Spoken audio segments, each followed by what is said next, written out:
916. Damar pun tidak kaget dengan keputusan yang Jackie ambil itu, karena Jackie sendiri cukup memiliki kebencian terhadap 4 keluarga itu. Keberadaan grup Seventeen ini adalah untuk berurusan dengan 4 keluarga itu. Namun selama bertahun-tahun ini, hanya ada sedikit keberadaan pembunuh grup Seventeen ini yang berani untuk melawan 4 keluarga besar itu. Sedangkan sebagian besar orang dari keluarga Kangyan tidak bergerak aktif, dan setiap orang dari mereka tak mau mengalami kerugian. Kerugian yang dialami oleh 4 keluarga itu saat kemunculan Damar bisa dikatakan cukup berat. Dalam pandangan Jackie, ada sebuah kekuatan di belakang Damar, dan juga kekuatan yang memiliki kebencian mendalam dengan 4 keluarga. Dengan saling bekerja sama satu sama lain, maka kali ini, mereka bahkan dapat melihat kekuatan di balik sesosok Damar. Damar telah tidak aktif selama sebulan ini. Kembalinya dia kali ini adalah sebuah langkah yang besar. Dia merasa bahwa Damar memiliki kepercayaan diri yang cukup untuk bisa melakukan rencananya. Dan juga, hanya terlibat beberapa menit untuk menahan keluarga Suhendi. Dia juga cukup percaya diri untuk melakukan hal itu. Persiapkan dengan baik orang-orangmu untuk malam ini dan juga besok. Tak perlu terlibat pertarungan dengan mereka. Buat saja masalah di rumah keluarga Suhendi atau tahan mereka di pintu rumahnya sehingga ahli dari keluarga mereka tidak bisa pergi untuk sementara waktu, kata Damar. Tentu saja, jika kamu bisa, kamu boleh juga membunuh beberapa unding flame dari keluarga Suhendi. Jackie berkata sambil berpikir sejenak, tidak masalah jika hanya untuk menahannya selama beberapa menit saja. Selama Arki bisa dilenyapkan, maka semua ini bukan masalah. Kemudian, mereka berdua sama-sama saling menyimpan nomor komunikator, dan kemudian dia pun pergi meninggalkan markas grup Seventeen. Ketika Damar sudah pergi, Jackie pun berkata, Shadow, bagaimana menurutmu? Shadow itu pun langsung keluar dari bayangan gelap di sebelahnya. Terlihat ada secerca kegembiraan di matanya dan berkata, aku rasa kita bisa bertaruh. Jika nanti memilih mundur dan menyelamatkan diri sendiri bagi kita bukanlah hal yang sulit. Kita sudah tidak aktif selama bertahun-tahun. Kekuatan kita lebih kuat dari keluarga Suhendi dan keluarga Falfade, dan terlibat dalam hal itu bukanlah suatu masalah yang besar. Berapa tahun? Kata Jackie sambil bangkit dari duduknya. Dia kemudian menoleh dan melihat gambar di dinding. Matanya seketika terlihat berair. Villa Kristal, kita juga akan mendapatkannya kembali, kata Shadow sambil menggertakkan giginya. Suatu hari nanti, cepat atau lambat, kembali ke daerah Tandus. Hari sudah semakin gelap saat ini. Damar kemudian mengingatkan yang lainnya untuk segera pergi tidur. 1 bulan telah berlalu, Sin City masih begitu ketat. Sensus penduduk pun masih berlanjut, dan 4 keluarga serta tentara pertahanan kota masih siaga di sudut kota. Pada hari ini, Damar dan yang lainnya diam-diam meninggalkan daerah Tandus. Bagas kemudian mencari beberapa orang kepercayaannya dan juga memberikan mereka uang, dan menyuruh mereka untuk terus berpidato di daerah Tandus dan menanamkan paham pada orang-orang di daerah Tandus. Sedangkan Damar dan yang lainnya, membeli barang-barang di setiap tempat di kota Phoenix. Mereka membeli banyak buku tentang sains dan teknologi, beberapa instrumen, setelah itu mereka pun berkumpul dan meletakkannya di Maglevkar. Meskipun mereka bisa membelinya di Lestown, tetapi Lestown hanyalah sebuah kota kecil, dan di sana tidak selengkap di kota Phoenix. Setelah membeli banyak barang dan memasukkannya ke dalam Maglevkar, kemudian mereka berencana pergi ke Lestown untuk membeli sisanya. Kemudian Bagas mengemudikan mobilnya dan menuju ke luar kota. Gerbang kota masih dalam proses penyelidikan. Wajah Bagas dan yang lainnya telah diketahui. Jalan yang mereka pilih adalah jalan saat pertama kali mereka datang ke kota Phoenix. Orang-orang yang berjaga di sana tidak terlalu kuat. Setelah Madan diam-diam menghabisi orang-orang yang memeriksa di gerbang kota, Bagas melajukan Maglevkar menuju tempat yang telah disepakati oleh Damar sebagai titik pertemuan mereka bertemu dan menunggu mereka di sana. Kemudian, Damar dan yang lainnya kembali ke kota Phoenix lagi. Waktu Eternal Planet, pukul 8 malam, malam pun tiba. Seluruh kota Phoenix masih terang benderang. Kota ini adalah kota yang tidak pernah tidur. Bahkan di malam hari pun masih terlihat sangat terang. Di atas tanah, beberapa robot bergerak bola-balik berjalan di jalanan. Banyak orang low class yang berjalan menyeret tubuh lelahnya menuju rumah mereka. Mereka tidak tahu bahwa akan ada badai besar di kota Phoenix malam ini. Di pusat kota, di depan kediaman keluarga Falfade. Rumah keluarga Falfade sangatlah besar. Keempat keluarga menempati area pusat, yang terbagi menjadi 4 bagian, dan agak mirip dengan Sin City. Lokasi keluarga Valvade berada di sisi barat. Pada saat ini, terlihat semburat cahaya sangat terang di pintu depan rumah keluarga Valvade. Terlihat ada beberapa orang yang berjaga di depan pintu, mereka berbicara dan tertawa.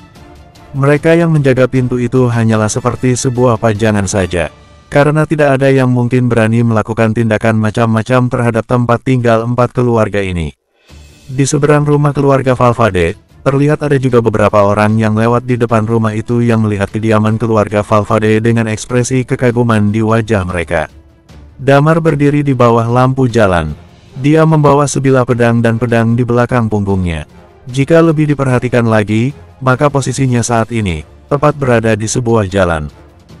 Pada saat ini, sebuah suara terdengar dari headphone-nya dan berkata, "First, di tempat, instruksi. Second, di tempat, instruksi." Terdengar juga suara guntur. Komunikasi kelompok adalah fungsi yang sangat umum dari komunikator di dunia ini. Pada saat ini, Damar benar-benar menganggapnya sebagai walkie-talkie. Setelah beberapa saat, sebuah suara yang sedikit asing terdengar dan berkata, "Di tempat, instruksi." Suara ini merupakan suara Jackie. Setelah mendengar suara itu, Damar tersenyum dan berkata, "Zero.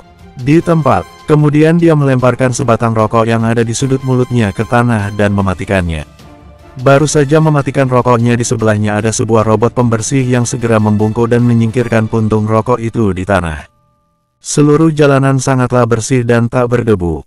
Damar lalu mengelus kepala robot itu, namun robot itu kelihatannya sedikit tak senang, lalu dia mengeluarkan suara robotik dan langsung pergi. "First, saat kamu punya kesempatan, serang," kata Damar dengan mata yang waspada. Setelah First menyerang, Second dan Third lakukan penyerangan secara langsung. Dimengerti. Keluarga Mendes, tidak jauh dari sana di atap sebuah gedung berlantai 300, terlihat 3 sosok berdiri di atas gedung itu. Talia, Lilia, dan Dewan. Dewan terlihat bertelungkup di atap gedung itu dan mengarahkan senapan sniper ke pintu rumah keluarga Mendes. Di sebelahnya, Lilia mengambil teleskop untuk membantu pemantauan dan juga Talia yang bersiaga di dekat mereka. Target telah muncul, keluarga Mendes, Syam Mendes, tingkatan Unding Flame, kata Lilia. "Aku melihatnya," kata Dewan sambil menghela napas perlahan. Jarak, hampir 3000 meter. Sekarang ini bagi Dewan ini bukanlah masalah yang besar. Senapan sniper khusus di tangannya memiliki jangkauan yang cukup untuk jarak itu. Di pintu rumah keluarga Mendes, seorang pria parubaya botak keluar. Dia berhenti di depan pintu rumah seolah sedang menunggu sesuatu. Lalu dia terlihat seperti sedang mengumpat orang-orang yang menjaga pintu rumahnya. Wosh! Pada suatu waktu, Dewan menarik pelatuknya. Sebuah peluru pun meluncur. Syam merasakan seperti ada sesuatu yang tidak beres. Kemudian dia langsung berbalik badan. Dor! Pada saat itu, sebuah peluru melewati dahinya dan mendarat di depan pintu keluarga Mendes. Bang! Hanya sebuah peluru namun setara dengan Unding Flame, dan peluru itu meledak tepat di depan pintu gerbang kediaman keluarga Mendes. First, berhasil menyelesaikan tugas, kata Dewan mengabarkan lewat komunikator. Di depan gerbang rumah keluarga Valvade, Damar mengenakan topeng di wajahnya, lalu tersenyum dan berkata, "Serang." Kemudian dia berjalan menyeberangi jalan menuju rumah keluarga Valvade. Bersambung, 917. Depan pintu gerbang kediaman keluarga Mendes, sesosok pria tiba-tiba jatuh tergeletak tak berdaya. Matanya terbelalak seolah tak percaya dengan apa yang menimpanya saat ini. Pupil matanya pun menyusut diiringi dengan warna yang memudar. Wajah segarnya perlahan juga mulai memucat. Di sampingnya, tengah tampak beberapa penjaga keluarga Mendes yang juga turut jatuh ke tanah terkapar tak berdaya. Sebagai penjaga pintu gerbang, kekuatan mereka tentu saja tidak seberapa. Mereka tidak mampu menahan serangan dari peluru-peluru yang saat ini mengarah pada mereka. Akibatnya, kematian pun tidak terhindarkan. Mereka terbujur kaku di sana. Salah satu dari 4 keluarga besar, keluarga Mendes di kota Phoenix, mendapatkan serangan dadakan yang brutal. Di atas salah satu gedung tertinggi yang ada, terlihat Dewan menyeringai di sudut mulutnya. "Unding Flame, tamat sudah," ucapnya. Penyerangan semacam ini sebenarnya juga membuat para Unding Flame kalang kabut. Mereka tidak sempat melakukan persiapan. Penembak jitu, Kemampuan yang mungkin sangat mustahil dimiliki di dunia ini. Sedari dulu, tidak ada yang pernah menggunakan teknik seperti itu. Dr. T, ilmuwan jenius gila yang secara khusus meneliti hal itu. Ketika seorang Undying Flame berada dalam keadaan terbuka tanpa pertahanan apapun, kemampuan menembak jitu dewan memang bisa mengakibatkan luka yang sangat fatal pada targetnya. Terlebih lagi jika serangan mengenai titik-titik fatal, kematian pun tak akan terelakkan lagi. Hanya saja sebelum ini, Damar selalu saja tidak ingin membuat dewan membahayakan diri sendiri. Tapi kali ini berbeda, ada sosok Thalia dan Lilia bersamanya, dia pun cukup percaya diri untuk menyerahkan tugas ini pada dewan. Dia juga tak takut jika saja situasi di luar kendalinya. Dewan tentu saja sangat senang. Dia menelan ludahnya sendiri, menarik pelatutnya dan terus menembak ke sana kemari tiada henti. Dur, doror, tembakan demi tembakan terus dilesatkan. Peluru tepat mengarah ke kediaman keluarga Mendes. Semua yang ada di dalam nampak seperti cacing kepanasan. Awalnya, karena efek konvergensi aura, keluarga Mendes tidak bisa langsung mengetahui dan bereaksi atas apa yang sebenarnya sedang terjadi. Tapi, begitu peluru pertama dilesatkan dan meledak, banyak aura yang kuat muncul dan bergegas menuju pintu gerbang. Setelah dewan selesai melaksanakan tugasnya, dia pun bisa bernapas dengan lega. "Hafov, aku rasa cukup untuk kali ini," ucapnya sembari menatap ke arah bawah gedung. "Kita mundur sekarang," tanya Thalia. "Kita tidak tahu berapa lama kepanikan ini akan berlangsung," ucap Lilia sembari menggelengkan kepalanya. "Kita tunggu sebentar." "Dewan, isi amunisimu. Kalau saja orang-orang keluarga Mendes bergerak menuju kediaman keluarga Valvade, serang mereka sekali lagi." Dewan dan yang lainnya lagi-lagi menyembunyikan aura mereka. Di sisi lain, orang-orang keluarga Mendes tidak akan menyangka jika semua ini dilakukan oleh seorang sniper. Terlebih lagi posisi sniper yang sangat jauh dari lokasi, keluarga Mendes mustahil akan menemukan mereka. Ketiganya pun menunggu di atap selama beberapa menit, dengan tujuan mengambil momen yang pas untuk mundur. Di depan pintu gerbang kediaman keluarga Devaraja, pada saat ini muncul dua sosok yang berjalan keluar dari sebuah sudut yang gelap. Guntur dan Madan sama-sama mengenakan topeng. Guntur menggenggam sebuah tombak berwarna biru di tangannya. Kedua bagian ujung tombak terlihat tajam. Dia pun melangkahkan kakinya dengan mantap menuju pintu gerbang keluarga Devaraja. Sedangkan Madan sendiri, dia menggenggam dua pedang dengan erat di tangannya. Meski pergerakannya kali ini terbilang sangat berbahaya, tapi di sisi lain dia cukup antusias dan bersemangat. Kebenciannya terhadap empat keluarga besar tak lagi bisa terbendung. Setelah kembali selama lebih dari setengah tahun, dia bahkan tidak punya nyali untuk muncul ke permukaan. Semua waktu yang ada hanya digunakannya untuk bersembunyi di rumah. Srek, serik, srek. Suara tombak panjang guntur ketika bergesekan dengan tanah, percikan bunga api pun muncul. Melihat ada dua orang asing yang berjalan ke arah pintu gerbang, pasukan penjaga pun mulai sedikit panik. "Dengan siapa dan untuk apa datang kemari?" teriak dua penjaga yang berdiri paling depan. Guntur dan Madan sama sekali tidak mempedulikannya, keduanya masih terus saja berjalan menuju pintu gerbang. Berhenti di situ, ini adalah kediaman dari salah satu empat keluarga besar, istana keluarga Devaraja. "Siapapun yang datang harus melapor terlebih dulu," teriak salah seorang penjaga yang lain. "Dasar bodoh," cibir Guntur sembari menyeringai di sudut mulutnya. Wush, tepat pada saat ini, muncul nyala api yang mengerikan dari tubuh Madan. Aura Eternal Undying Flame pun memancar keluar. Dua pedang yang ada di tangannya pun mengayun dalam sekejap. Slash! Aura Chi yang mengerikan langsung menyelimuti seluruh area pintu gerbang. Tak membutuhkan waktu yang lama, pintu gerbang istana kediaman keluarga Devaraja pun porak-poranda. Para penjaga pintu gerbang juga ikut lenyap akibat terbakar hangus oleh api mengerikan Madan. "Siapa yang berani membuat ulah di pintu gerbang istanaku?" Tiba-tiba terdengar raungan yang menggema dari arah dalam istana keluarga Devaraja. Di saat yang bersamaan, tidak sedikit orang yang berbondong-bondong menuju pintu gerbang untuk melihat apa yang sedang terjadi. Begitu banyak aura Undying Flame yang sedang menuju ke arah mereka berdua saat ini. Sekelompok anjing gila, Guntur menjilat bibirnya lalu menghembuskan napasnya. Dengan gerakan tombak panjangnya yang terukur, aura Chi miliknya mulai menyelimuti seluruh istana. Aura yang luar biasa, menembus setiap seluk-beluk istana. Orang biasa sampai para petarung di bawah level Undying Flame akan terkena radiasi aura tersebut. Sehingga, pikiran mereka mulai terasa linglung saat ini. Mondi dikenal dengan kecepatannya yang luar biasa. Dia sangat kesal saat ini. Bagaimana tidak, ada sekelompok orang yang ternyata berani membuat ulah di kediamannya. Persis dengan rumor yang beredar, kecepatannya memang luar biasa. Dalam sekejap dia melompat ke atas. Ketika melihat Guntur dan Madan, aura Qi mengerikan keluar dari tubuhnya, yang dalam sekejap mampu menyelimuti Guntur dan Madan. Gila, kekuatan anjing itu benar-benar luar biasa. Ucap Guntur sedikit terkejut ketika merasakan kekuatan aura Qi mengerikan milik Mondi.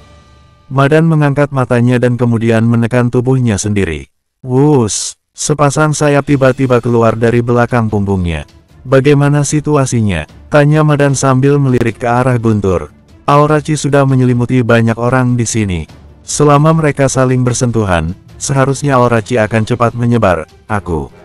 Berbicara sampai sini, tersimpan sedikit rasa tidak nyaman di wajah Guntur. Aku khawatir aura ini akan mengenai orang biasa dan tak bersalah. Tidak perlu khawatir, teknik medis di dunia ini bisa dibilang sangat mumpuni, sahut Madan dan kemudian meraih Guntur. Sayapnya pun terbentang, dalam sekejap mereka berdua terbang ke arah langit. Ketua keluarga Devaraja, ini hanyalah permulaan, sisa waktu masih panjang. 4 keluarga besar seperti kalian, akan tiba masanya hancur satu demi satu. Raut wajah Mondi semakin beringas setelah mendengarnya. Namun, tiba-tiba saja dia merasakan ada sesuatu yang lemah sedang menghampirinya.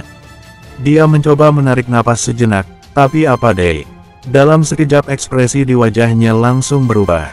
Ada yang tidak beres di sini, ucapnya. Ketua, di saat yang bersamaan, muncul seseorang yang mendekat ke arahnya. Ketua, ada banyak orang yang pingsan di dalam, entah kenapa mereka bisa pingsan begitu saja.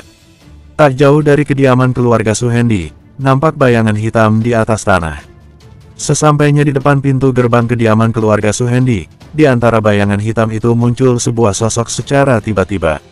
Pergerakannya sangat cepat, hanya butuh waktu sekejap saja, sudah mampu menumbangkan para penjaga pintu gerbang. Pertumpahan darah pun tak terelakkan. Selesai melakukannya, sosok itu pun kembali menjadi bayangan hitam yang melintasi tanah dan memasuki kediaman keluarga Suhendi. Selang beberapa saat, di antara bayangan hitam tadi lagi-lagi muncul sebuah sosok. Namun kali ini, bukan hanya satu, melainkan 7 sosok bertopeng muncul seketika. Aura Undying Flame pun langsung menyebar ke semua penjuru. Andof, aku datang untuk mencabut nyawamu.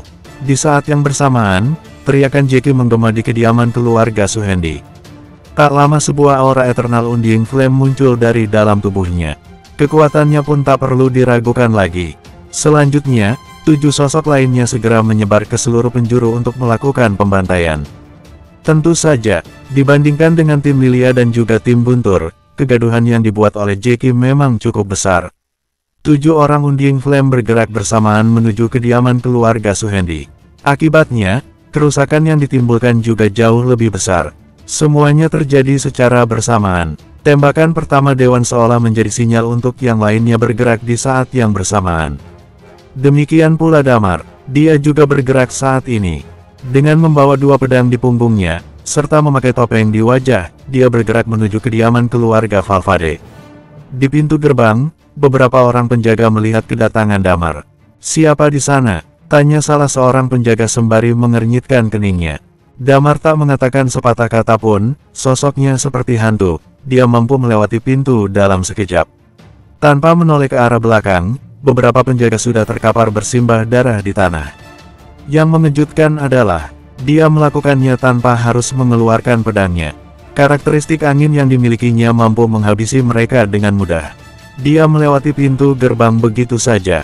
Perlahan namun pasti, dia menuju bagian dalam kediaman keluarga Valvade. Bersambung, 918. Di sudut terdalam kediaman keluarga Valvade, tampak Arki sedang duduk di singgasananya sembari melihat dokumen yang ada di tangannya. Namun, entah kenapa wajahnya begitu suram. Di sampingnya, tengah berdiri 2 orang bersamanya. Yang satu seorang pria tua dan yang satu pria parubaya. Keluarga Valvade, di antara 4 keluarga besar, bisa dibilang merekalah yang paling lemah. Secara keseluruhan, Awalnya mereka hanya mempunyai 7 petarung dengan level Undying Flame. Tapi semenjak tewasnya Zain, sekarang jumlah mereka tak lagi cukup untuk bertahan. Sehingga, posisi mereka berada di urutan paling terakhir dari 4 keluarga besar yang ada. Dokumen yang ada di tangannya adalah hasil dari pembagian perintis yang dilakukan 3 keluarga besar lainnya. Maximus yang mengirimkan data itu. Keempat keluarga besar selalu melakukan sesuatu hal bersama. Meski dalam hal perintis sekalipun, setiap keluarga besar akan berkontribusi sebisa mungkin. Begitu halnya dengan keluarga Valvade.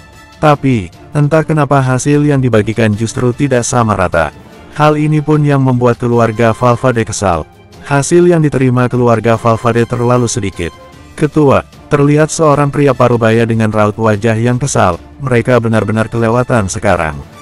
Arki menarik napas panjangnya. Mau bagaimana lagi? Kita yang sekarang hanya memiliki 6 petarung Undying Flame, Eternal Undying Flame pun hanya aku seorang. Selain itu, jujur, aku bukan apa-apa jika dibandingkan dengan yang lainnya, ucap Arki. Baik pria tua maupun pria parubaya yang ada di sana langsung terdiam setelah mendengarnya. Lebih baik kita terus melatih anak-anak itu. Imbu Arki lagi-lagi menarik napas panjangnya.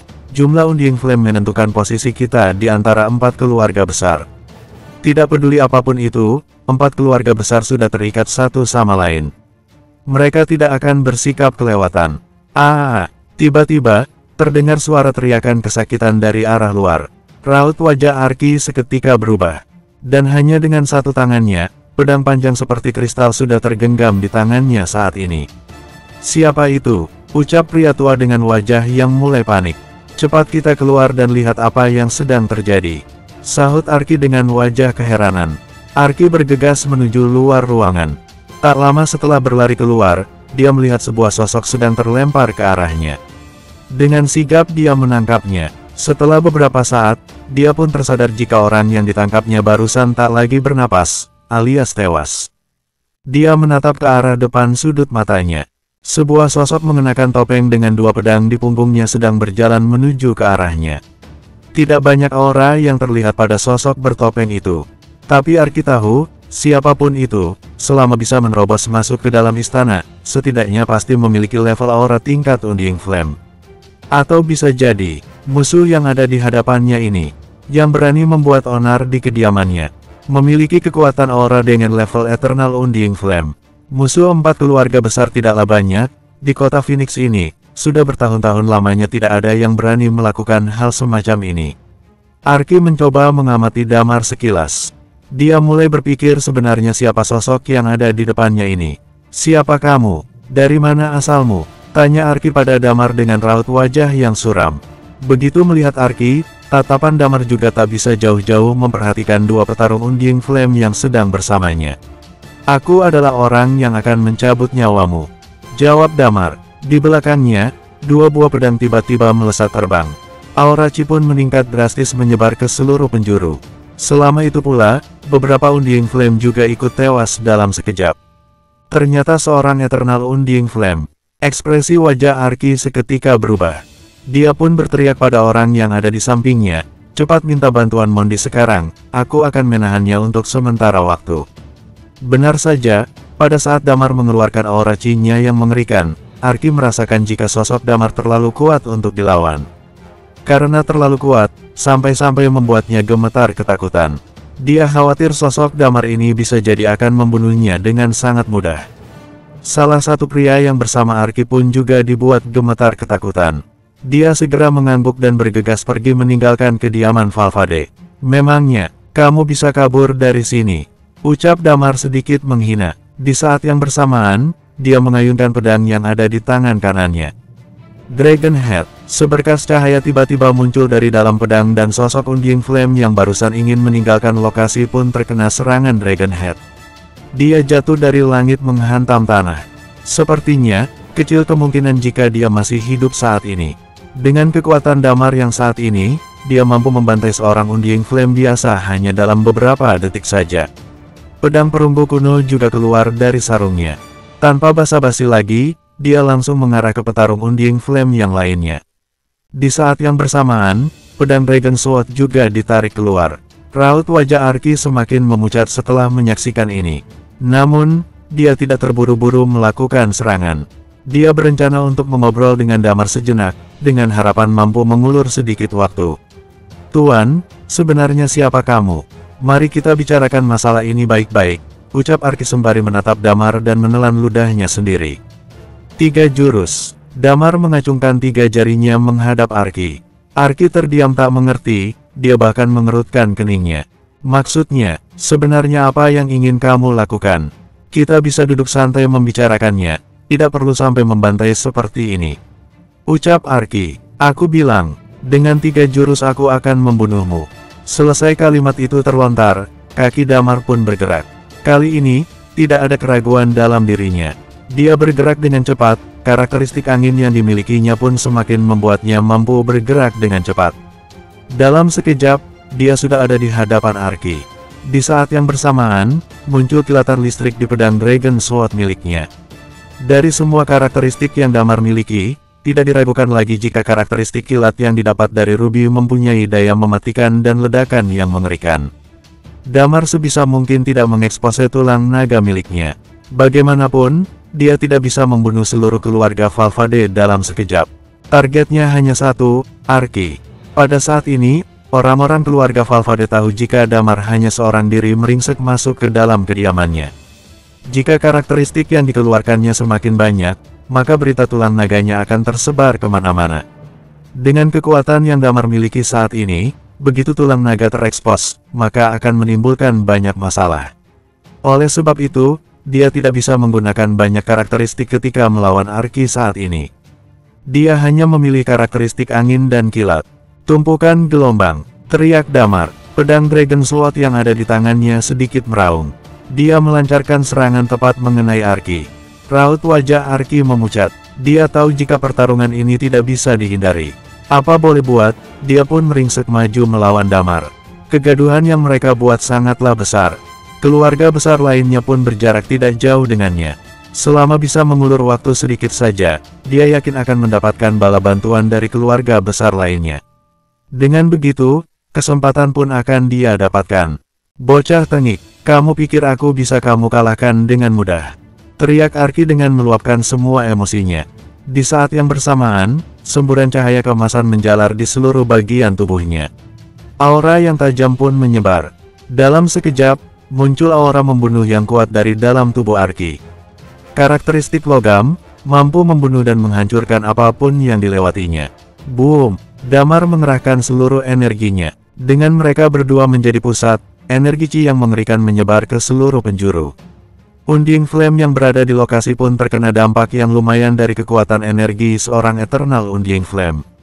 Mereka terlempar dan memuntahkan darah.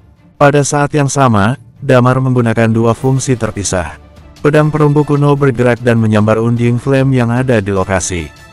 Karena efek dari serangan dari Eternal Undying Flame barusan, petarung Undying Flame itu pun tidak sempat merespons dan langsung terkena serangan pedang perunggu kuno tepat di dada.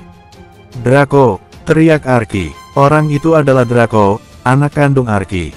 Dalam keluarga Valvade, kini ada 2 Undying Flame yang benar-benar mati. Arki pun hampir dibuat gila karenanya. "Apapun yang terjadi, kamu harus mati di tanganku," teriak Arki menatap Damar dengan dibalut kemarahan. Dia lantas menggetakkan giginya, memusatkan pikirannya dan tiba-tiba, aura Chi miliknya semakin meningkat. Ada sedikit keterkejutan di dalam hati Damar. Dia tahu jika Arki saat ini menggunakan metode khusus untuk merangsang tubuhnya guna meningkatkan aura. Persis seperti jurus lonjakan kematian Night Watcher. Tapi, sekalipun Arki meningkatkan auranya sedemikian rupa, tapi tetap saja tidak sebanding dengan kekuatan Damar saat ini. Di sekitar mereka, banyak orang dari keluarga Valverde yang tewas akibat efek benturan 2 kekuatan dahsyat di awal.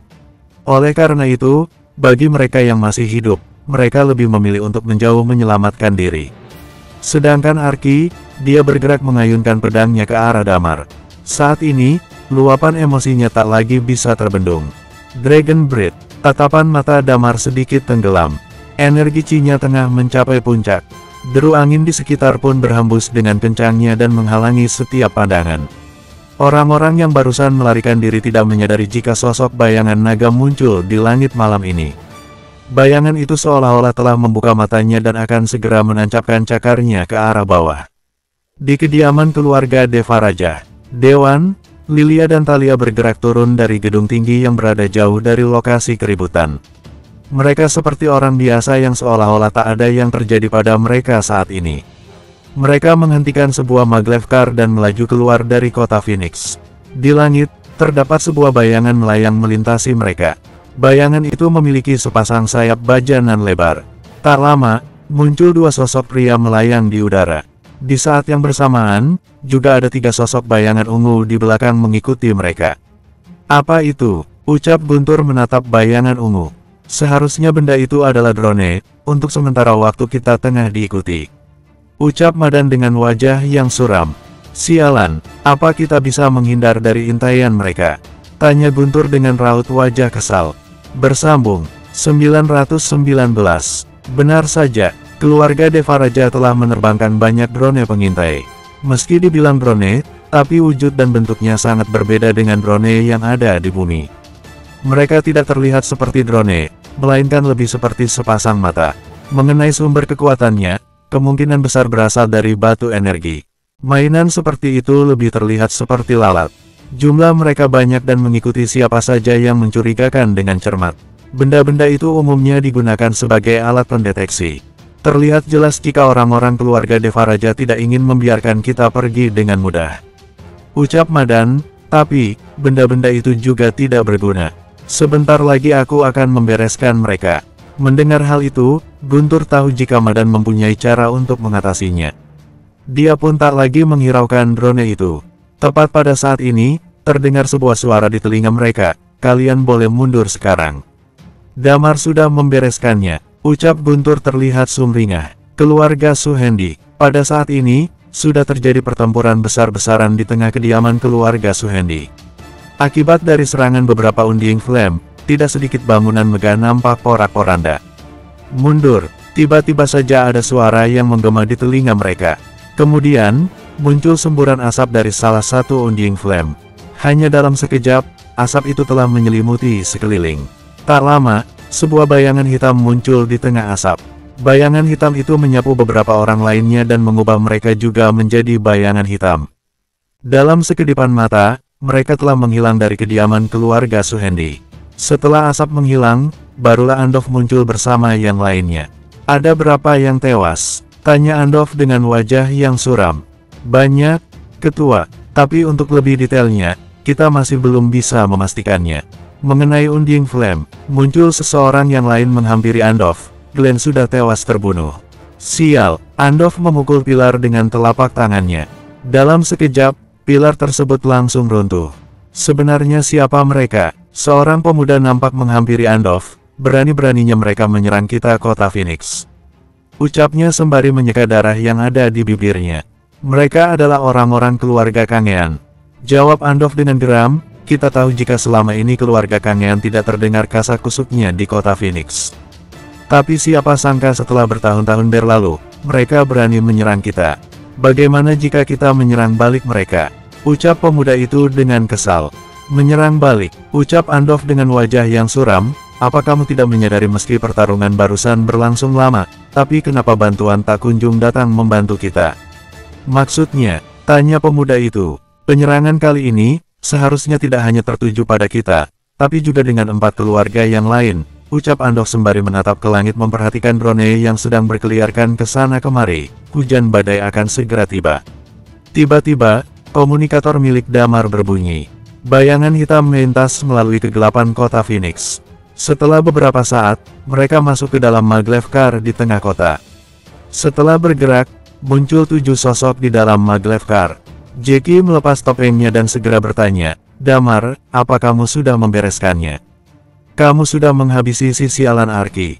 Tentu saja, ucap Damar ringan. Selain itu, juga ada 2 petarung Undying Flame yang tewas di tengah keluarga Valvade.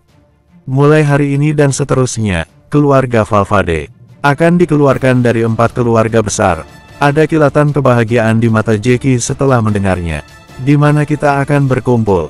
Kembali ke grup 17, tanyanya. Kegaduhan saat ini sangat besar. Untuk sementara waktu, aku harus pergi meninggalkan kota Phoenix. Termasuk tugas tambahan itu, tunggu sampai aku kembali untuk menyelesaikannya, ucap Damar. Oke, jawab Jackie sembari mengangguk. Di sisi lain, tak terhitung jumlahnya bangunan mewah keluarga Valvade yang runtuh. Di antara reruntuhan, pedang Dragon Sword di tangan Damar tengah menempel di leher Arki. Kekuatan full power Dragon Breath milik Damar langsung membuat Arki terkapar setengah mati. Saat ini, muncul ketakutan di sorot mata Arki. Tuh, tulang naga, ucap Arki tak hentinya menyemburkan darah dari mulutnya sambil menatap Damar. Sebenarnya, kamu siapa? Damar tidak mempedulikannya, dia masih terus saja mengirimkan informasi pada timnya.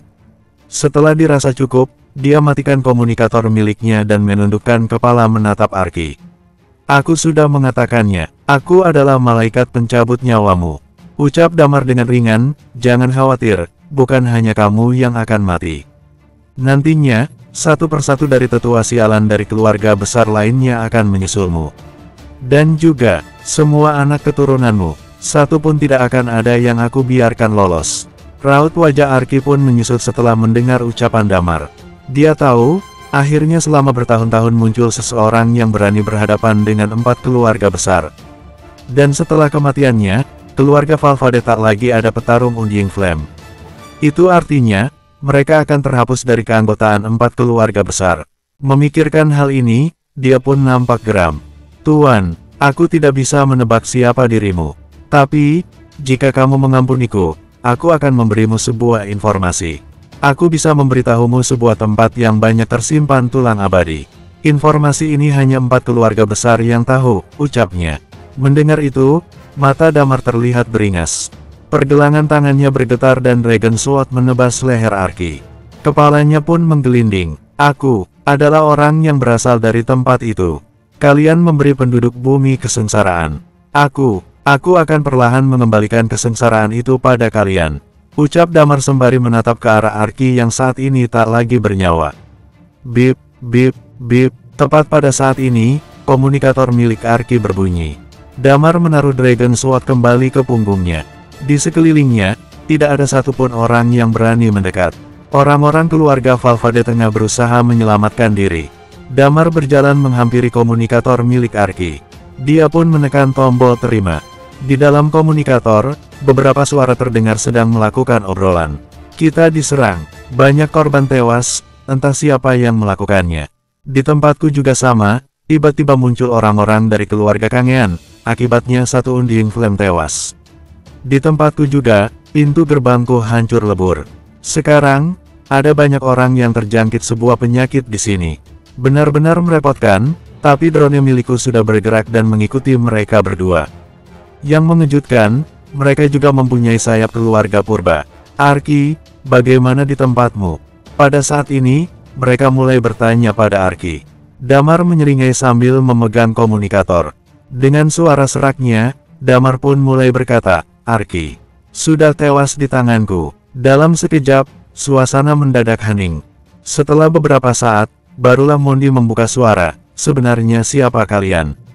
Siapa kami? Damar mengangkat kepalanya menatap langit yang penuh bintang. Suatu saat kalian pasti tahu. Di hari kematian kalian, Arki, pimpinan pertama dari 4 keluarga besar yang tewas, ini baru permulaan. Imbu Damar sembari menyeringai, waktu masih panjang, kalian. Nikmati saja hidup kalian selagi sempat. Kamu utusan keluarga Luanda, tanya Mondi setelah mendengar ucapan Damar. Waktu masih panjang, itu adalah pesan yang ditinggalkan oleh keluarga Luanda. Tebak saja jika kalian mau. Selesai mengatakannya, Damar langsung memutus komunikator. Kemudian, muncul sepasang sayap baja di belakang tubuh Damar.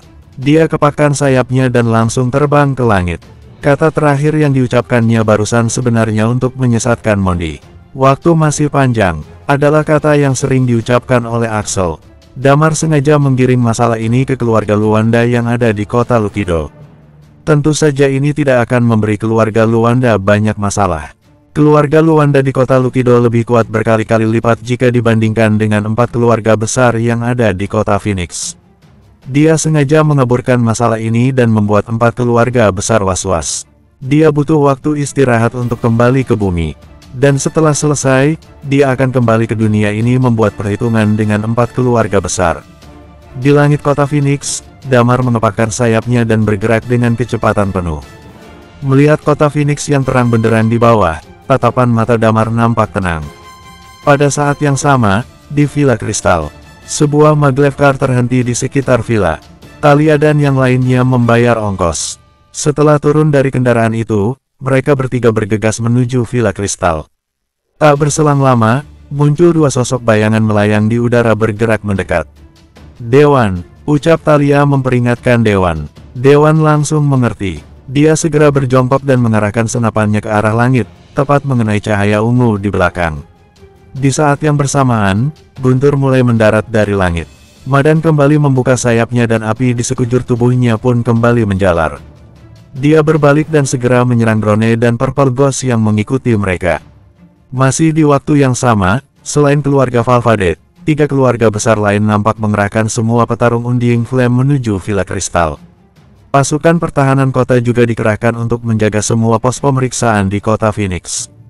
Malam itu, kota Phoenix tidak akan bisa tenang. Bersambung, 920. Langit kota Phoenix nampak terang oleh gemerlapan cahaya. Pada saat ini, terlihat banyak drone yang diterbangkan di langit. Lampu yang ada pada mereka, seolah-olah telah menerangi seluruh langit malam kota. Belasan Purple Ghost nampak terbang di langit. Di atasnya, ada sebuah sosok yang berdiri. Mereka tidak lain adalah para petarung Undying Flame. Selain keluarga Valvade, 3 keluarga besar lainnya hampir mengerahkan seluruh petarung handal mereka keluar melakukan penyisiran. Ketika Damar memutus sambungan komunikator dan mengetahui jika Arki telah tewas, Mondi langsung memberikan perintah pada anak buahnya. Kota Phoenix saat itu juga tertutup bagi siapapun. Keluarga besar manapun berhak mengeluarkan Purple Ghost ataupun drone untuk diberangkatkan menyisir musuh. Target utama mereka adalah Damar. Sayap besar Damar melesat di udara seperti elang yang terbang tinggi melintasi langit malam kota Phoenix. Di belakangnya, ada begitu banyak Purple Ghost dan mesin terbang petarung yang mengikutinya. Tembakan demi tembakan mereka lesatkan ke arah Damar. Peluru-peluru yang ditembakkan tentu saja tidak akan membuat Damar terluka. Setelah mencapai level Undying Flame, dia mampu bertahan dari semua jenis senjata api. Yang terpenting adalah, sayap baja yang ada di pundaknya ini benar-benar luar biasa. Peluru-peluru yang mengenai sayapnya, hanya akan mengeluarkan suara nyaring saja. Tapi, tentu saja hal itu juga memperlambat laju kecepatan Damar. Jika saja tidak ada sayap baja ini, aku khawatir akan sulit untuk kabur dari sini, ucap Damar sembari mengerutkan keningnya. Pada saat yang sama, di sisi lain Villa Kristal. Di atas, api terlihat memenuhi langit dan menerangi seluruh bagian. Dari dalam api, muncul sebuah sosok yang kemudian mendarat di tanah. Lalu, bergegas menuju Villa Kristal. Di dalam Villa Kristal, sudah dipenuhi oleh nyala api yang mengamuk. Seluruh Villa Kristal dipenuhi asap yang tebal. Jeritan demi jeritan terdengar dari waktu ke waktu, begitu tragis. Di dalam Villa Kristal, hanya dijaga oleh seorang Undying Flame. Dia tidak berdaya menghadapi Talia. Hanya dengan sekali tebas, dia telah kehilangan nyawanya. Dan sisanya, menghadapi 3 Undying Flame tanpa perlawanan yang berarti. Api milik Talia telah membakar seluruh Villa Kristal. Ada banyak orang yang ingin keluar dari dalam villa. Bahkan, ada sebagian orang yang langsung menghubungi komunikator 4 keluarga besar untuk memberi informasi mengenai apa yang terjadi. Pada saat ini, Damar telah mencapai perbatasan kota Phoenix. Di depannya, ada sebuah Purple Ghost yang melayang di udara. Di atasnya, berdiri seorang pria kekar. Dia memakai seragam pasukan pertahanan kota dan menghalangi jalan Damar. "Minggir!" teriak Damar dengan kesal. Purple Ghost yang ada di hadapannya nampak tak menggubrisnya. Raut wajah Damar pun nampak kesal. Di belakangnya, Mondi dan yang lainnya sedang mengikutinya. Jika dia dihalangi seperti ini, maka sebentar lagi pasukan dari 4 keluarga besar akan berhasil mengejarnya. Di dalam rencana yang telah dibuatnya, tersirat sebuah kepastian jika dia akan dikejar oleh Purple Ghost. Dia pun berencana menggunakan sayap bajanya ini untuk terbang dengan cepat melewati mereka. Tapi, karena dihadang oleh beberapa mesin petarung, perlahan namun pasti dia mulai terkejar. Dan saat ini, pria kekar yang ada di hadapannya ini jelas-jelas telah menghalangi jalannya. Oleh sebab itu, muncul sedikit kepanikan di sorot mata Damar saat ini. Bisa dibilang dia mengenal pria itu. Di dalam daftar pencarian grup 17, hadiah dari membunuhnya adalah paling banyak kedua setelah Mondi dan juga Maximus. Nama pria itu adalah Thor, pimpinan dari pasukan pertahanan kota, memiliki kekuatan level Eternal Undying Flame dengan peringkat nomor 3 di kota Phoenix. Terlihat jelas jika pihak Mondi selalu berhubungan baik dengan pasukan pertahanan kota. Di kota Phoenix, pasukan pertahanan kota dikendalikan sepenuhnya oleh 4 keluarga besar. Bisa dibilang, pasukan pertahanan kota merupakan anjing dari 4 keluarga besar. Thor bisa menempati urutan ketiga tentu saja karena kekuatan yang dimilikinya. Jika dia menghalangi jalan Damar dan kemudian pihak Mondi beserta yang lainnya juga ikut mengejar, tamat sudah riwayat Damar. "Minggir!" teriak Damar dengan perasaan kesal. "Arki adalah sahabat baikku," ucap Thor yang masih berdiri di atas Purple Ghost. Dia memperhatikan Damar dengan seksama. "Kamu sudah membunuhnya, apa mungkin aku akan membiarkanmu pergi begitu saja? Jika seperti itu, aku dan 4 keluarga besar akan menjadi bahan tertawaan di seluruh negeri." Damar buru-buru mendekat, wajahnya nampak suram kali ini. Dengan mengerahkan seluruh energinya dan mengeluarkan seluruh karakteristik, bisa jadi dia mempunyai kesempatan untuk melukai Thor. Dengan begitu, dia mempunyai kesempatan untuk melarikan diri. Tapi, jika seperti itu, maka tulang naga yang ada di tubuhnya akan terekspos. Meski dalam kurun waktu setengah tahun ini Damar hanya bisa memahami bagian kulit luar saja tentang dunia ini, apalagi tentang seluk-beluk keluarga besar kota Phoenix, tapi dia juga tahu, masalah tulang naga ini sangat sensitif. Begitu terekspos, meski jati dirinya belum terungkap, nantinya akan ada banyak orang dan petarung handal yang memasuki kota Phoenix untuk mencari tahu mengenai berita tulang naga. Dan yang terpenting adalah, begitu terekspos, tentu saja grup Seventeen akan tahu mengenai identitas aslinya. Mereka bisa saja mengetahui identitas asli Damar melalui Bang Macan. Ada sebuah hubungan kerjasama antara Damar dan grup Seventeen. Damar sendiri tidak terlalu mempercayai grup tersebut. Selama ada keuntungan, mereka bisa tanpa ragu mengkhianatinya. Tapi, Damar tidak mempunyai pilihan lain. Jika tidak mengeluarkannya, kemungkinan besar dia akan mati di tempat ini. Dia menatap Thor sembari menggertakkan giginya. Aura Chi mulai keluar perlahan dari dalam tubuhnya. Di belakang, Mondi dan yang lainnya berdiri di atas Purple Ghost dan bergerak dengan cepat mendekati Damar. Wajah Mondi saat ini cukup seram jika diperhatikan. Selama beberapa bulan terakhir, pukulan hebat bagi 4 keluarga besar masih belum bisa hilang dengan mudah. Awalnya adalah kematian Zain, kemudian dilanjutkan Alfian, Light Chaser hingga Uche. 4 keluarga besar menderita kerugian yang besar secara beruntun. Dan kali ini, pimpinan dari salah satu 4 keluarga besar, Arki, ternyata telah tewas dibunuh. Kejadian ini seolah-olah tengah menggorok leher mereka sendiri. Bagaimana tidak, kejadian ini terjadi di markas besar mereka sendiri. Bagaimana dengan harga diri 4 keluarga besar nanti? Meski dia mengira masalah ini ada sangkut pautnya dengan keluarga Luanda, tapi dia tetap harus melawan, membunuh orang yang telah membunuh Arki. Di sisi lain, sayap baja Damar bergerak, dengan cepat dia mendekati Thor. Aura Chi yang mengerikan pun keluar dari dalam tubuhnya. Tiba-tiba, komunikator milik Mondi berbunyi. "Halo," ucapnya sembari menatap bayangan Damar yang ada di depannya. "Ada apa?" "Ketua, Villa Kristal sudah diserang," ucap salah satu anak buah Mondi. Dari nada bicaranya terdengar jika dia sedang ketakutan. "Apa?" ucap Mondi dengan wajah yang suram. "Kamu mengatakan apa barusan?" "Villa Kristal diserang, korban banyak berjatuhan. Seluruh villa juga ikut terbakar," ucap anak buah menjelaskan dengan nada yang ketakutan. Raut wajah Mondi mulai menunjukkan kengeriannya. Rambut peraknya bergerak ke sana kemari sambil menatap Damar. "Bocah sialan, aku mau kamu mati hari ini. Thor, tahan dia untukku." Ekspresi wajah Thor nampak serius. Aura Chi yang ada dalam tubuh Damar sedikit mengejutkannya. Dia menatap Damar dan kemudian mengeluarkan senjata di tangannya. Tepat pada saat ini, raut wajahnya tiba-tiba berubah. Tidak ada angin ataupun hujan, Purple Ghost yang ada di bawah kakinya mendadak runtuh dan meledak tiba-tiba.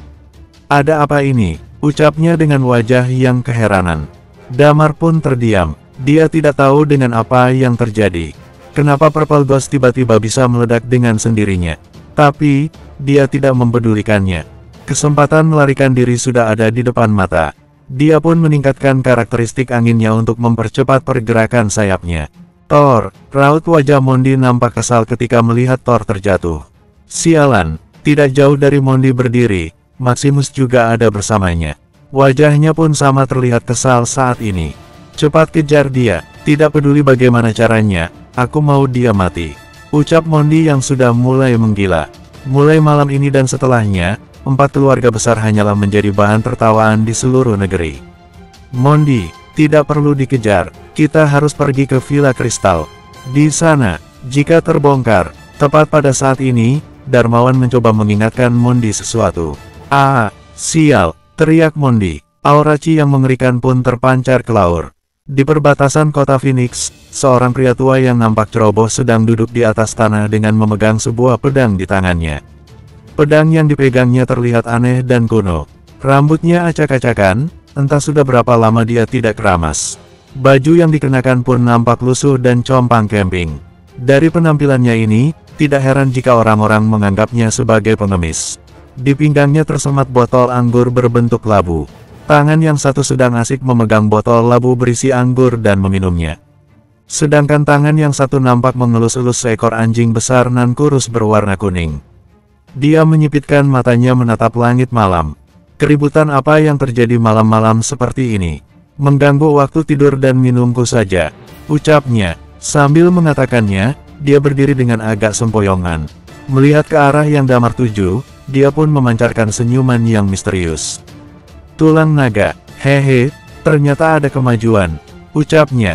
Kemudian, dia menggerakkan kakinya masih dengan terhuyung-huyung. Namun anehnya, hanya dengan beberapa langkah, dia sudah ada di luar kota Phoenix. Anjing besar berwarna kuning pun terus menggonggong tiada henti. Anjing itu buru-buru mengikutinya. Bersambung, 921. Thor terjatuh dari atas langit. Ketika hampir mencapai tanah, aura Chi dalam tubuhnya melonjak. Dengan bergantung pada aura Chi dalam tubuhnya, dia mendarat di tanah dengan mantap. Sebenarnya apa yang terjadi barusan? Ucap Thor dalam hati sembari mengerutkan keningnya menatap Damar yang terbang menjauh. Baru saja selesai mengatakannya, dia melihat seekor anjing berwarna kuning berlari di hadapannya dengan sangat cepat. Sedangkan di luar pintu gerbang kota, terlihat seorang pria tua berperawakan seperti pengemis bergerak maju beberapa langkah. Namun anehnya, tiba-tiba saja pria tua itu lenyap dari pandangannya. Orang ini, gumam Thor, dia bahkan tidak berani melihatnya lagi. Ada sebuah intuisi dalam dirinya yang mengatakan bahwa dirinya akan mati jika berniat melihat untuk yang kedua kalinya. Apa mungkin dia yang menghancurkan Purple Ghost sehingga membuatku terjatuh? Ucap Thor, keringat dingin pun tengah mengalir deras di punggungnya. Dia hanya bisa terdiam di tempat menatap pengemis yang tiba-tiba menghilang dalam sekejap. Di langit, nampak Mondi dengan suasana hati yang berantakan. Aura Chi-nya sungguh mengerikan. Dia menatap Damar yang saat ini terbang menjauh darinya. Maximus, kamu bawa sebagian orang pergi ke Villa Kristal. Aku akan melanjutkan pengejaran. Apapun yang terjadi, aku harus membunuhnya di sini. Ucap Mondi, ketua Deva Raja. Tepat pada saat ini, terdengar suara Thor di dalam telinganya. Ada master hebat yang diam-diam menghancurkan Purple Ghost milikku. Jika kita melanjutkan pengejaran, aku khawatir akan ada nyawa yang melayang. Apa? Raut wajah Mondi seketika berubah. Kamu yakin? Yakin, ketua, jawab Thor. Barusan, aku merasa akan mati jika melihatnya sekali lagi. Raut wajah Mondi nampak suram kali ini. Entah kenapa ada rasa takut dalam dirinya untuk melanjutkan pengejaran. Mondi, bisa jadi keluarga Luanda lah yang menjadi dalang dari semua ini. Jika kita amati, di planet Eternal ini hanya keluarga Luanda lah yang memiliki master hebat seperti itu, ucap Darmawan yang berdiri di samping Mondi saat ini. Keluarga Luanda, teriak Mondi penuh amarah, balik arah, kita pergi ke Villa Kristal. Beberapa menit kemudian, mereka semua pun tiba di Villa Kristal. Seluruh Villa Kristal sudah terbakar habis menjadi arang. Saat ini, masih ada beberapa bangunan yang tampak terbakar ganasnya api Thalia. Kekesalan Mondi pun semakin menjadi-jadi. Karakteristik es dalam tubuhnya pun menyebar menyelimuti seluruh area villa seolah-olah ingin memadamkan api yang tersisa. Tapi, selang beberapa saat, raut di wajahnya nampak berubah. Api ini tidak biasa padam dengan karakteristik es yang aku miliki. Di sampingnya, terlihat Darmawan melangkahkan kakinya mendekat menuju api. Api ini bukan api biasa. Karakteristik yang kita miliki beda level satu tingkat dengannya. Ucapnya sambil mengerutkan keningnya. Cepat suruh orang untuk memadamkan api, jangan biarkan api ini terus menyebar. Teriak Mondi kemudian. Saat ini, kesabaran Mondi sudah habis. Tapi, dia tetap berusaha untuk bersikap tenang. Arki telah tewas dibunuh, sedangkan Villa Kristal dibakar habis tak bersisa. Ini semua terjadi hanya dalam waktu yang sangat singkat. Semua pelaku melarikan diri tanpa jejak. Seorang pun tidak bisa mereka tangkap. Pada saat ini, di salah satu sudut di luar kota Phoenix, sekeliling sudah tidak nampak lagi ada bangunan tinggi menjulang. Lebih tepatnya, di sini adalah perbatasan kota Phoenix dengan kota luar. Terlihat dua siluet sedang berada di sana. Bagas menatap ke arah kota Phoenix. Batang demi batang dia hisap sampai habis.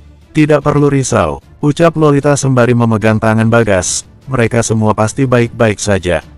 Mereka adalah petarung tangguh, sebentar lagi mereka pasti akan tiba di sini. Ya, aku percaya mereka akan tiba di sini dengan selamat, sahut Bagas sembari mengangguk. Tak lama kemudian, beberapa sosok pun muncul di hadapan mereka berdua. Madan, Guntur, Lilia, Dewan serta Thalia mendarat dengan selamat. Bagaimana hasilnya? Tanya Bagas terlihat sumringah setelah melihat beberapa dari mereka mendarat dengan selamat. Tidak ada masalah. Semua berjalan lancar. Di mana ketua? Masih belum kembali, ucap Thalia. Masih belum, jawab Bagas sambil menggelengkan kepalanya. Benarkah? Kalau begitu, aku akan coba memeriksanya, jawab Thalia dengan wajah yang sedikit panik. Tidak perlu, percaya saja dengan dia, ucap Lilia sambil meraih tangan Thalia untuk mencegahnya pergi. Thalia mengernyitkan keningnya menatap Lilia. Pada akhirnya, mereka semua pun menunggu damar. Selang beberapa saat, muncul sebuah sosok yang membelah langit nan gelap. Ketua, seru Dewan nampak bahagia. Damar perlahan turun dari langit. Setelah melenyapkan sayap bajanya, dia pun berucap, cepat naik ke Maglev Car, kita harus segera pergi dari sini. Tanpa ragu-ragu, mereka semua naik ke dalam Maglev Car. Bagas pun menyalakan mesin dan segera melaju. Di tengah hutan dan gunung seperti ini, masih tetap harus mengendarai sendiri Maglev Car yang mereka tumpangi. Situasinya bagaimana? Tanya Bagas sembari fokus menyetir. Sukses besar, semua berjalan sesuai rencana, ucap Guntur sembari tertawa bahagia. Kali ini, 4 keluarga besar pasti kesal sekesal-kesalnya. Apa benar Arki sudah tewas? Tanya Bagas dengan nada bahagia. Damar menganggukkan kepalanya. Dia mati di tanganku. Selain itu, ada 2 unding flame keluarga Valvade juga tewas. Sepertinya, anggota 4 keluarga besar akan berkurang setelah ini, ucap Damar. Apa mungkin bisa terjadi pertempuran internal? Tanya Bagas masih dalam keadaan sumringah. Kecil kemungkinan akan terjadi pertempuran internal dalam pihak mereka. Tapi, aku khawatir keluarga Valvade akan dilebur menjadi satu dengan mereka, jawab Damar. Kemudian, dia teringat sesuatu. Oh iya, ada masalah yang harus aku bicarakan. Hah, semua mata tertuju pada Damar saat ini. Saat aku melarikan diri, ada banyak pasukan yang melakukan pengejaran. Aku dihalangi di depan pintu gerbang, dikepung dari depan dan belakang. Awalnya aku berniat untuk mengeluarkan tulang nagaku, tapi tiba-tiba, ada seseorang menyerang orang yang menghalangiku sampai terjatuh, ucap Damar sembari mengerutkan keningnya. Aku curiga, ada seseorang yang diam-diam sedang membantu kita. Apa mungkin mereka dari keluarga Kangean? Tanya Bagas. Entahlah, aku bahkan tidak merasakan ada orang yang melakukan penyerangan, ucap Damar, maka dari itu aku merasa sedikit aneh di sini. Untuk sementara kita tidak perlu memikirkannya, ucap Bagas, yang penting kalian bisa keluar dengan selamat dan segera kembali ke bumi. Karena semua ingin pulang ke bumi, masing-masing dari mereka tidak ada yang mempedulikan hal itu lagi. Mereka telah merantau selama 6 bulan lamanya, tentu saja mereka rindu dengan suasana di bumi. Mulai dari filmnya, makanannya dan bahkan dengan orang yang terkasih. Melihat wajah rekan-rekannya yang sangat merindukan bumi, Damar memancarkan senyuman lembut di wajahnya. Hasil dari 6 bulan ini sangatlah lumayan. Hasil yang paling memuaskan tentu saja mereka bisa menyelesaikan tugas tanpa ada masalah yang berarti. Ditambah dengan Damar sendiri, total ada 8 orang yang tiba di dunia ini. Selain Martin yang ingin menetap di sini, yang lainnya bisa kembali dengan selamat. Ketika tiba di dunia ini, mereka semua sudah memantapkan hati untuk siap menghadapi hal apapun, termasuk kematian. Tentu saja Damar tahu, ini hanyalah sebuah permulaan, masih jauh dari kata berakhir. Kedatangannya lagi di dunia ini, kemungkinan besar akan langsung berhadapan dengan kekuatan 4 keluarga besar. Jika sukses, Damar akan menghubungi semua musuh dari 4 keluarga besar. Mereka akan bersatu untuk menghadapi kekuatan 4 keluarga besar secara bersamaan dalam pertempuran. Ya, pertempuran, yang artinya akan menghadapi kematian. Tentu saja, sekarang mereka tidak terlalu memikirkannya. Mereka hanya perlu menikmati kemenangan dan kembali ke tempat asal. Itu saja sudah cukup, sayang. Ya, Thalia menatap Damar dan juga Lilia. Kalian terlambat melakukan foto prewedding. Tidak ada kata terlambat, ucap Guntur tertawa terkekeh. Lagi pula, hanya terlambat beberapa hari saja tidak masalah. Ngomong-ngomong, apa gaun pernikahanmu sudah jadi, Lilia? Lebih baik kita pergi ke Lestowne untuk mencari orang menjahitnya, kemudian kita cari pemandangan terbaik yang ada di sekitar Lestowne. Kemudian setelah kembali ke bumi, kalian lanjutkan foto nikah, beres, kan? Iya juga, sih, ucap Thalia ikut tertawa terkekeh. Wajah Lilia pun memerah saat mendengarnya. Setengah bulan lagi, aku bisa melihat anakku. Entah laki-laki atau perempuan, apa dia bisa mengenaliku? Apa dia bisa memanggilku ayah? Gumam Dewan, aku juga sudah kangen jajanan bumi, ucap Thalia sembari menjilat bibirnya. Semua orang tampak asik mengobrol satu sama lain. Malam ini, mereka bergegas menuju Lestowne. Mereka tidak menyadari jika ada seorang pria tua dan seekor anjing berwarna kuning sedang mengikuti mereka di malam yang gelap ini. Bersambung, 922. Dibutuhkan 2 hari untuk tiba di Lestowne. Setidaknya mereka harus melewati 2 gunung yang berbahaya untuk bisa tiba di Lestowne. Malam itu, mereka tidak mempunyai pilihan lain selain segera pergi meninggalkan kota Phoenix. Tapi, di malam kedua, mereka harus menghentikan maglev car mereka di tengah jalan. Mereka akhirnya sampai di gunung berbahaya yang pertama. Untuk menghindari sesuatu yang di luar dugaan, mereka tidak melanjutkan perjalanan di malam hari. Malam pun semakin larut, Damar dan yang lainnya segera menyalakan api. Guntur pergi berburu dan mendapatkan 2 buruan hewan liar. Lantas, mereka bakar daging hewan liar itu untuk dijadikan santapan makan malam. Yang lainnya juga memiliki kemampuan bertahan hidup yang sangat mumpuni. Karena tahu akan menghabiskan malam di luar, mereka telah menyiapkan beberapa bumbu. Tidak lama waktu berselang, sebuah aroma wangi tercium. Damar dan yang lainnya tampak duduk mengelilingi api unggu dan bercengkrama. Dengan memanfaatkan terangnya nyala api, Damar tak hentinya menulis dan menggambar di atas sebuah buku. Dia sedang memilah beberapa hal yang terjadi selama 6 bulan terakhir. Memilah informasi yang mereka pahami mengenai dunia ini, termasuk situasi 4 keluarga besar saat ini. Dia hanya memahami sebatas kulit luar dari dunia ini. Selama ini, dia hanya mengetahui masalah 4 keluarga besar. Padahal, Eternal Planet merupakan planet yang besar. Hanya sebuah kota bernama Phoenix saja pun dia tidak akan mempunyai cukup waktu untuk mencatatnya. Mengenai satelit, meski pernah pergi ke sana, tapi Damar tidak tahu banyak tentangnya. Termasuk semua benda yang mereka dapatkan di Hades Palace, semuanya dia catat dalam buku itu. Saat Damar sedang asik menulis, menurut kalian, apa yang dilakukan Mondi saat ini? Tanya Guntur sembari tertawa terkekeh. Wabah yang aku tinggalkan pasti sudah cukup untuk membuatnya menangis. Itu semua hanya ada di pikiranmu. Timpal Madan sembari menggelengkan kepala. Teknik medis dunia ini sangatlah tinggi. Hanya butuh beberapa hari, seharusnya mereka sudah bisa membuat penawarnya. Jangan remehkan standar teknologi mereka. Aku tidak pernah meremehkan mereka, sahut Dewan kali ini. Oh iya, sesampainya di Lestowne, aku harus mengganti senapan sniperku, kemudian kembali ke bumi untuk membuat peluru baru sesuai dengan kaliber senapan sniper bumi. Jika aku menggantinya, kemampuanku akan meningkat. Siapa tahu nantinya aku bisa membunuh seorang petarung Eternal Undying Flame. Jangan harap kamu bisa membunuh Eternal Undying Flame, ucap Guntur tertawa terkekeh. Sayang sekali, kemampuan menembak jitu hanya akan sia-sia jika kamu yang memilikinya. Coba saja aku yang memiliki kemampuan itu, aku pasti tidak akan terkalahkan. Dewan melirik Guntur sekilas sambil tersenyum kecut. Sayangnya, kamu masih lajang. Selain itu, kamu juga dijadikan ban serep oleh seorang wanita. Sialan, Bentak Guntur, bisa tidak jangan ungkit masalah itu. Damar memancarkan senyum lembut ketika melihat pertengkaran mereka. Lilia duduk di samping Damar dan bertanya, selanjutnya, apa kamu yakin untuk melakukan hal itu setelah kembali lagi ke sini?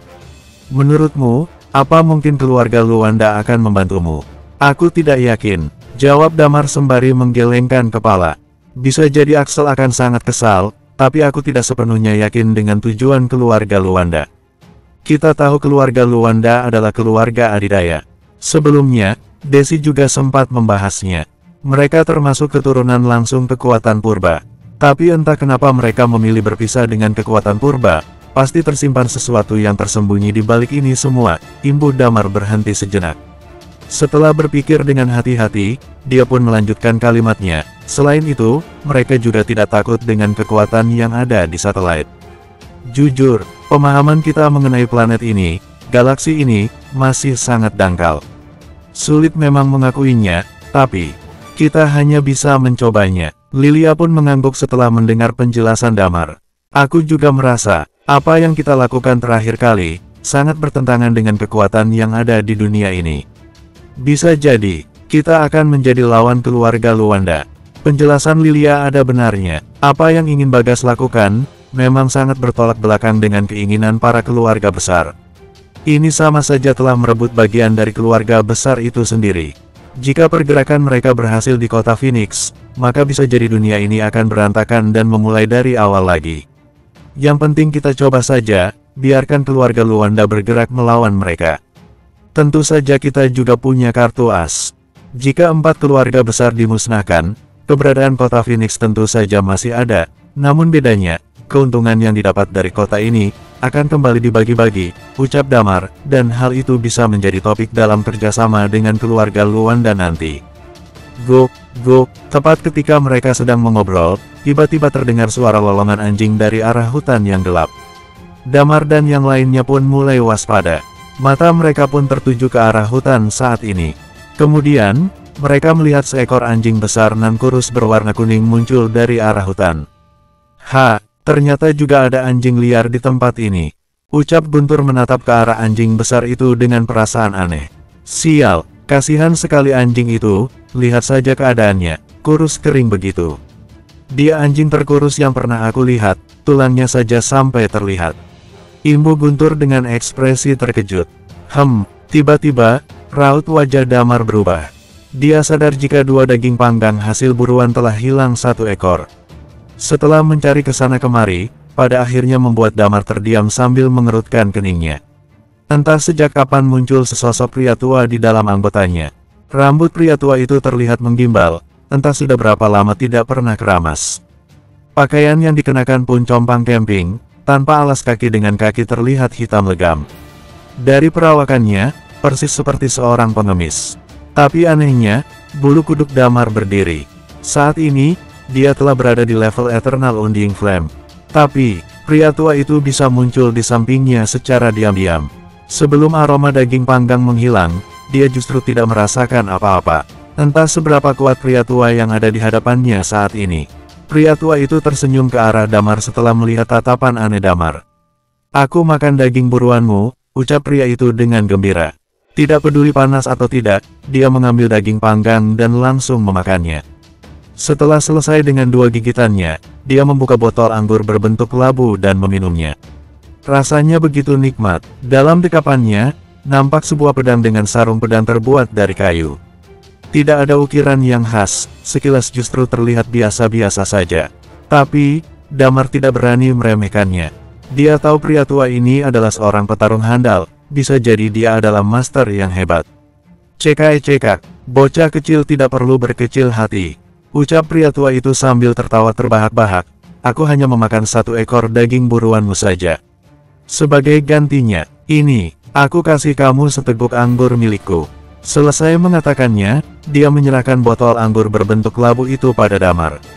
Melihat tidak ada tanggapan dari Damar, pria tua itu melengkungkan sedikit bibirnya, bocah kecil sepertimu tidak suka dengan pria tua sepertiku. Tidak, ucap Damar segera, jika kakek mau, makan saja sepuasnya. Aku akan pergi menangkapnya lagi jika kakek masih belum puas. Intuisinya mengatakan untuk tidak melawan pria tua itu. Jika sampai membuat pria tua itu kesal, mereka semua bisa berada dalam bahaya. Hehe, pria tua itu menggigit daging dan mengunyahnya. Rasa daging ini cukup lumayan, siapa yang memanggangnya? Aku akan memintanya menemaniku sebulan khusus untuk memanggang daging. Guntur dan yang lainnya tidak ada yang berani mengatakan sepatah kata pun. Damar terbatuk untuk memecah kesunyian.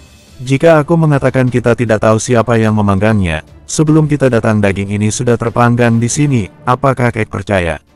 Ucap Damar, bocah kecil tulang naga, kamu tidak jujur kepadaku. Celoteh pria tua itu.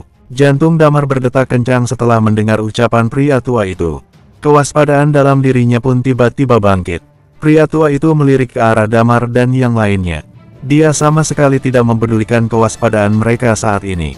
Dia hanya asik berkutat dengan daging panggangnya. Setelah beberapa saat, satu ekor daging buruan pun habis dia santap. Pria tua itu terlihat puas sambil menepuk-nepuk perutnya. Kemudian, satu tangannya terlihat menopang di tanah, sedangkan tangan satunya terlihat mengambil sebuah tulang untuk membersihkan sisa-sisa daging yang tersangkut di sela-sela giginya. Dia mengamati Damar dan yang lainnya dengan santainya. Pemuda yang hebat, ucap pria tua itu sambil menyentuh hidungnya. Kalian ini sungguh menarik. Mulai dari tulang naga, tulang phoenix, karakteristik hidup, karakteristik wabah. Semuanya karakteristik yang sangat langka. Setelah melirik mereka, dia menyebutkan semua karakteristik yang mereka miliki. Dan yang mengejutkan, semua yang dikatakannya sesuai dengan fakta yang ada. Damar pun terlihat terkejut saat ini. Sebenarnya, kakek ini, cekak, bocah kecil, kewaspadaanmu terlalu berlebihan. Jika aku mau melakukannya, kalian sudah pasti berada di api pembakaran sekarang, ucap pria itu sedikit menghina. Selain itu, aku yang sudah menyelamatkanmu waktu itu. Jika bukan karena aku, kamu pasti akan menunjukkan tulang nagamu. Aku yakin kamu tidak akan pernah bisa kabur dari kota Phoenix. Apa? Ekspresi wajah Damar seketika berubah. Ternyata kakek yang sudah mensabotase Purple Ghost yang dinaiki Thor waktu itu. Bersambung.